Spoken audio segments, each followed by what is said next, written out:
So let's start with the easy one. Yeah. Let's get it right out of the gate. Why? Why are you running for this seat? Why you want to represent this district? Yeah. Why are you doing this?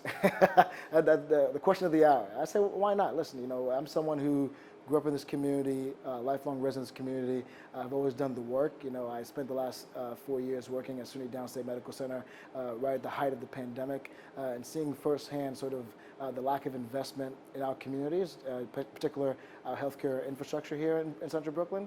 And I said to myself, listen, now is the time to send someone who is not just independent, but actually knows how to get things done. I think, Diana Richardson has done an amazing job as an assembly member.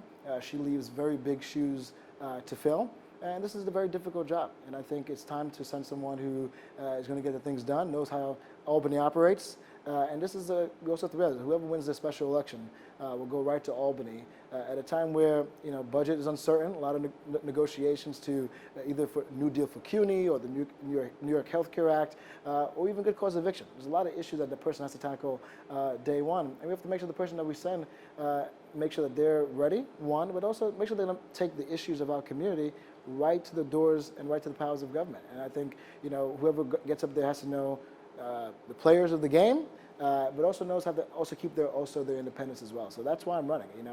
I grew up here. I've always been doing the work, and this is something that you get called to do. So it's sort of like I'm not saying that I'm sort of anointed to do this, but after a certain while, you see how things operate.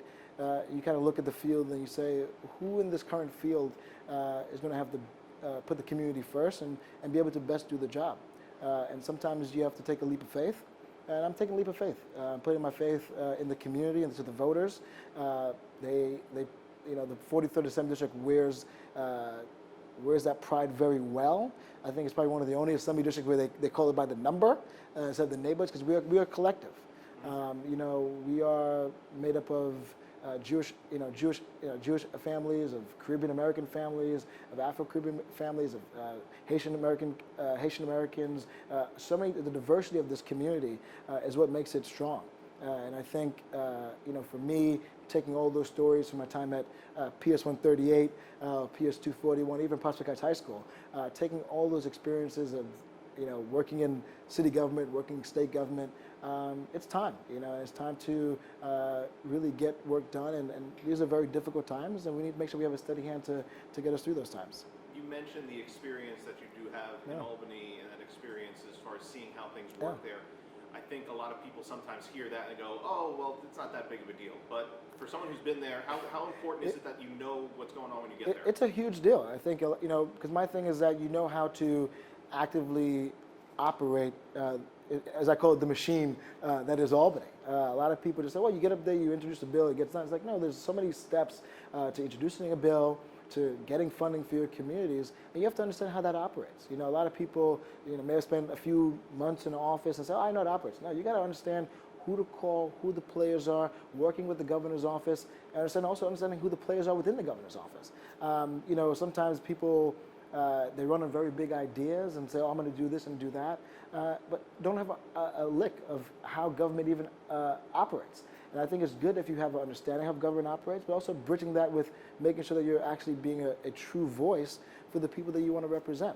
There's a lot of politics involved in politics, which is natural, but it's about making sure that whatever table you're at, whatever conversations you're having, with developers, with advocacy groups, with leadership in the Assembly or the Senate, that you're always bringing the issues of the people first and being that true independent voice that the 43rd needs. All right, so let's talk about the 43rd. What is important here? What are the big issues? What will be your priorities if elected? Yeah, listen, the biggest thing for me, coming from a healthcare setting for the past 4 years, healthcare access. Day one, hopefully they get it done by the time I get there. But if it's not done, I think we need to pass the New York Healthcare Act to make sure that we actually provide good quality healthcare to all New Yorkers, no matter what their economic status is or even immigration status is. I think we need to make sure that happens. So one thing that we saw during COVID is that we weren't ready. Our healthcare infrastructure was not ready, and that's from historic lack of investment. And we have to hold the governor accountable for that. The governor and I, we get along very well. I think we have a great working relationship. I can't wait to get to Albany and work with her. But the previous governor, Governor Andrew Cuomo, he failed Central Brooklyn. especially when it comes to healthcare, especially when it comes to investment, adequate investment in healthcare, especially when you're trying to address maternal mortality issues that exist right here in our community. We need, one thing that I want to do is build a world-class women and children's hospital right here in central Brooklyn. I want people to feel the pride again of giving birth here in Brooklyn, but also know that the doctors and the nurses who are taking care of them are culturally competent and have their best interests at hand, and also folding in doulas and midwives and those practices that we need to make sure that black women and minority women feel comfortable having their babies right here, and they don't have to go to Long Island, they don't have to go to Manhattan. They could have their baby right here in central Brooklyn. 30 years ago, it was an honor to have your baby at SUNY Downstate. I want to bring that back. We have so many amazing healthcare facilities right here in Brooklyn. If it's Kingsbrook or even Downstate and Kings County, they're gems, institutions right here in the heart. But they need investment. And I'm not talking about $10 million to get them through there. We need a robust capital investment plan to bring our ICUs and our NICUs and our pediatric intensive care units up to 21st century standards. Because I want to make sure that, listen, I want to raise my kids in this community. I don't have any kids yet. But when I have my kids, I want to have my kids here in Brooklyn. If my kids get sick, I want to make sure they get the best care. I want Fifth Avenue care right here on Ocean Avenue. And that's what I'm going to fight for every day. Healthcare is a big thing for me. Education is another huge issue right here. The lack of investment, again, in our educational facilities. Also, when it comes to gun violence, we have to understand we cannot arrest our way out of this problem. I think we have a lot of old issues. We have to find new solutions for them. I think one thing that I want to see here is investment, not just in CBOs and different groups, but we also have to bring trade schools, work with the unions, work with unions like the carpenters and the trade unions, and open up trade schools. Because we have to realize, once you remove, like, it's good to shut down the iron pipeline, or the gun pipeline, but what are you replacing, when you take the gun out of that person's hand, what are you replacing that with? And you have to give these young people between the ages of 14 and 17 the tools to actually survive. Because all we're going to continue to do is perpetuate the cycle. So one thing for me in particular is making sure that we give the young people the tools to survive, and listen, hey, listen, become an electrician, become a plumber, learn a skill that you can monetize and make a living off of. Other people have to realize too, a lot of people aren't carrying guns because, oh, well, I'm in a gang or anything like that. A lot of people, there are invisible gang boundaries that exist within central Brooklyn and a lot of neighborhoods that people don't see. People carry guns for the simple reason they don't feel safe. So we have to make sure that we work with the NYPD, work with violence interrupters to make sure that people feel safe. I want to make sure that seniors in my community feel safe to walk down their streets. And that means that, listen, and a lot of people are afraid of young people. They see young people and they cross the street. We have to change that psyche. So I want to make sure that we actually invest in early childhood education and also address the child care issue. A lot of mothers, single mothers, I was raised by a single mother. Luckily, we had a very supportive family who, if she wasn't able to pick me up, my aunt would come pick me up or the neighbor would come pick me up. We have to provide affordable child care so that the mother could then, or the single parent could go work and make a living and know that child is going to be in a protective environment. Also using the current infrastructure that we have now in terms of public schools. Turn public schools into community, 24/7 community centers. We talk a lot about, let's invest here, let's invest there. The most simple thing you could do is make a public school a 24/7 community center where parents could come and learn a skill, where the kids could come on the weekends and stay off the streets. That's what we have to do. And I'm looking at this as a holistic approach, and that's the way you have to govern. I'm not going to sit here and say I know everything, I have the answer to every question, because I don't. I know what I know, but I also can acknowledge what I don't know. But I know when it comes to opportunity, I had the great opportunity to be educated in this community, get a great education through CUNY. So I know that education is the springboard out of poverty, but also as a springboard out of crime and all these different things. But we also have to acknowledge that not a lot of kids want to go to college. So let's meet them where they're at. What skills do you want to learn? Bring the unions. Let's have a huge job fair, not just once a year, maybe 4 or 5 times a year on the block. Go to Carolyn North Street, say, hey, come meet me. I can't tell the people that I want to represent, come meet me in my office. No, I got to meet you where you are, and that's going to be the centerpiece of my campaign. And when I get elected, it's going to be the centerpiece of my time in office as well. It's interesting you mentioned that, stopping the iron pipeline is not enough. That simply, okay, we're going to keep the guns from getting in, and that'll solve all the problems. And it's like, no, there's a lot more to it than just that. Because people don't realize some of the guns are already here. Some of the guns are already here. So just because you stop more guns from coming in, that's not going to stop the problem. That's not going to stop the 66-year-old lady who doesn't feel comfortable leaving her home. That's not going to stop that. So we have to address the issue head on. And I think, for a lot of people think the old school way. Let's invest more in police. Let's do this. It's like, that's great and that's good, but that's not the answer. Let's invest in people.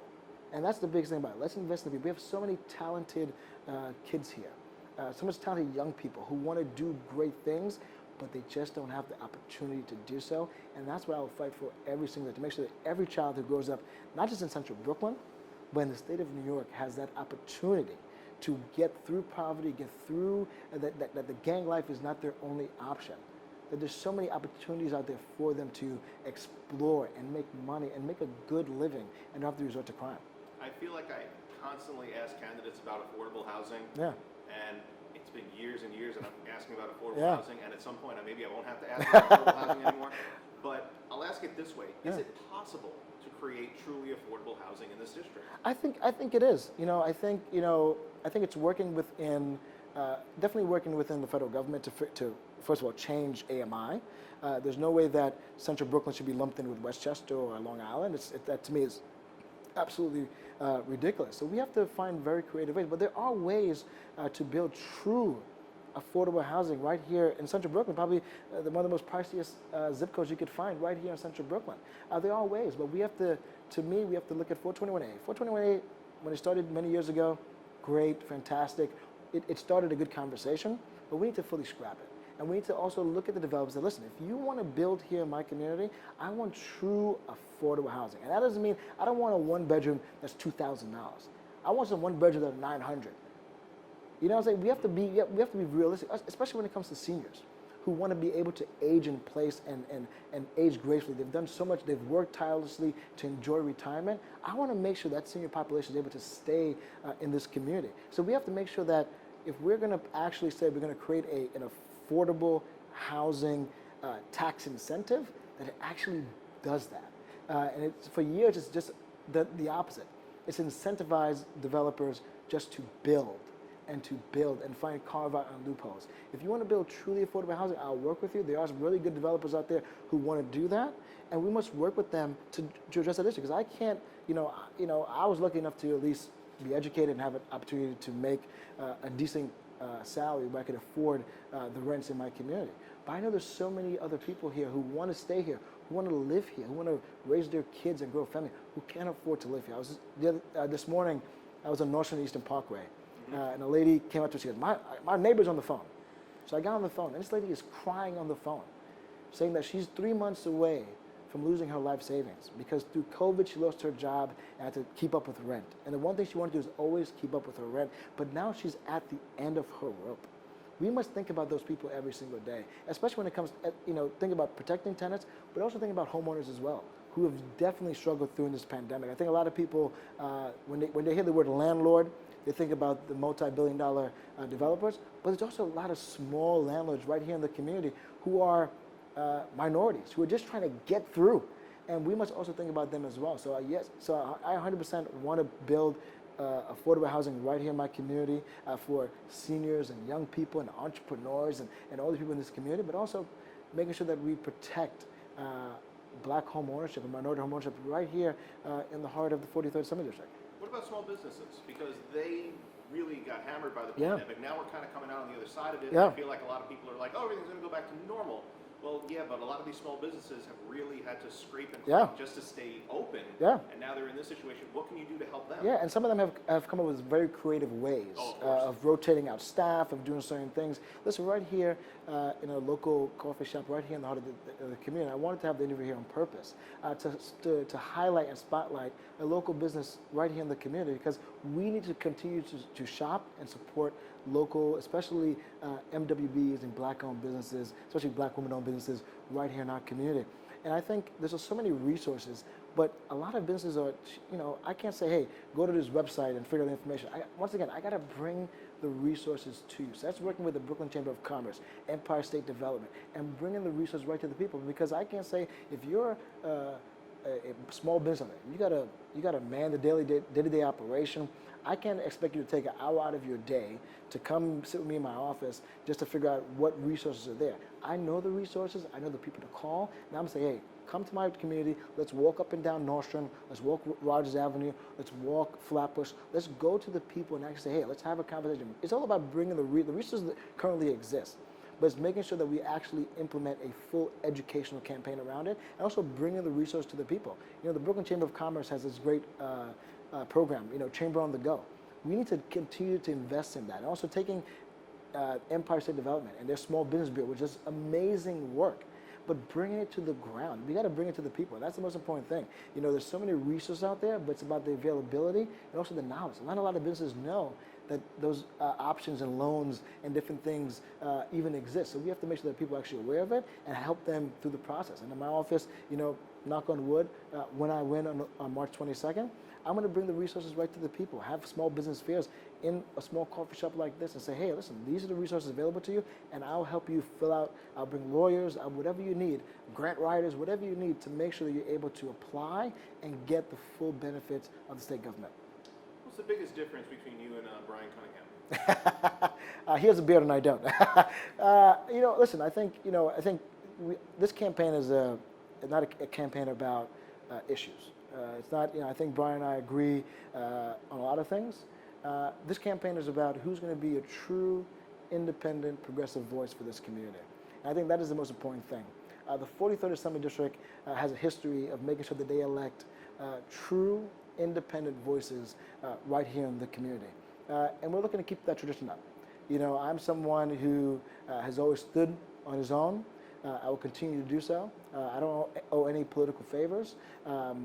The reason why I have the support of the outgoing Assemblywoman Diana Richardson or State Senator Zelma Myrie or Representative Yvette Clarke or even Board President Tony Reynoso, because they've seen the work that I've done. And they know that I always put people first. Sometimes it gets me in a little bit of trouble, but I was raised by a very strong, independent Caribbean woman who instilled in me values and purpose of saying, listen, if you're going to do anything, do it 100%, and always know where you come from. Don't forget where you came from. You know, I was evicted at a young age. My mom is a breast cancer survivor. We've had to struggle. So I know the stories of this community because their story is my story. And I think the difference is really, it's about who, there's a lot of proxy wars and fights going on here in central Brooklyn. But at the end of the day, it's going to be who's going to be most accountable to the people and who's going to be a true, independent, progressive voice for this community. And looking at the field, I think I'm the only candidate that could clearly say, I will be a true, independent, progressive voice for this community and continue to build on the legacies of the Dr. Una Clarks, the Shirley Chisholms of the world, the Zelma Myries and the Diana Richardsons and Tony Reynosos. That's why I'm here and that's why I'm doing it.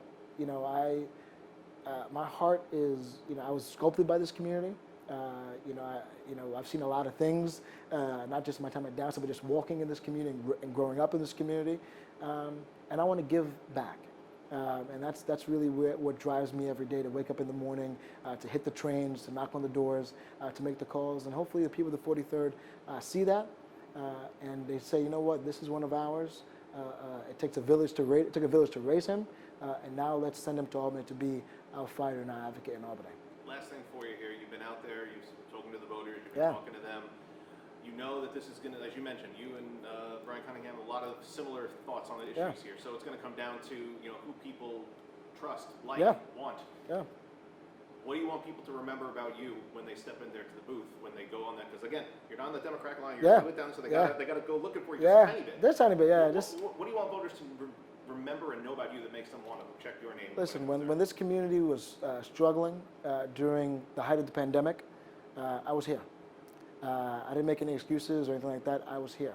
I went to work every day, didn't complain, put on my N95, and I went in to work every single day at SUNY Downstate, the COVID-only hospital right here in central Brooklyn. I never batted an eye. I never looked to say, I'm doing this because I was running. I did it because it's in my heart. You know, asked to or not asked to. I've always done it. And I think we have to look at, during the most difficult times of our community has faced over the past 3 years, during the height of the pandemic, when there was a lot of uncertainty, who was there and who was doing the work. And that's what I always continue to do. You know, I think people will recognize that, people see that, people know that, and that's what I want people to remember. I think it's all about not when things look nice and look rosy and there's opportunity to now be a voice, but when things were dark and bleak and we had no idea what was going to happen, and there was a lot of uncertainty in the world, who was there? And I put on my shoes every day, and I went to downstate, and I fed the staff there, and I fed the community. I help people mourn and get through a very difficult and dark period of their life, even risking my own health to make sure that the staff was fed, the community was fed, and the community was taken care of on a daily basis. And that's what I'm looking to continue. You know, I don't say all those things because it's going to give me some sort of, oh, check boxes. I've always been doing the work, and I want to continue doing this work in a different capacity. This community has blessed me in so many ways, has uplifted me in so many ways, have given me this opportunity to become from a little boy causing trouble and a class clown to now being the man you see before you today. And hopefully they see that, they witness that, and from what I've been hearing on the streets and talking to people and really having really heart-to-heart conversations, they want to reward that because they see the work that I've done, the growth from that little boy who's a class clown to the man they see before them today, who's ready to fight for them. And I will stand shoulder to shoulder, win, lose, or draw, come March or June. They know that I won't disappear, and I'll always be there for them.